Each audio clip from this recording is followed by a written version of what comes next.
Nak faham isu India dan Pakistan ni mudah. Kita balik kepada sejarah. Seluruh kawasan yang korang tengok ni ialah tanah jajahan British di India. Kalau British mula-mula masuk Malaysia pada tahun 1786 melalui Francis Light, India dijajah 100 tahun sebelum tu. Selepas 300 tahun menjajah, British meninggalkan India pada 1946. Ini peta India ketika British meninggalkan negara tu. Dalam tanah ni ada 500 negara kecil dan setiap negeri tu ada raja sendiri.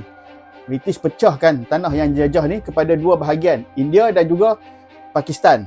Kata dia mudah. Negara yang majoriti Muslim jadi Pakistan, negara yang majoriti Hindu jadi India.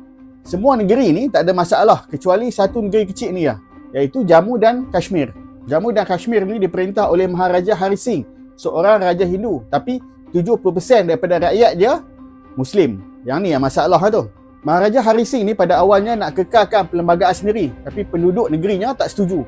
Kemudian dia orang minta bantuan daripada militan Pakistan. Bahagian penduduk Kashmir itu ialah militan tu sendiri.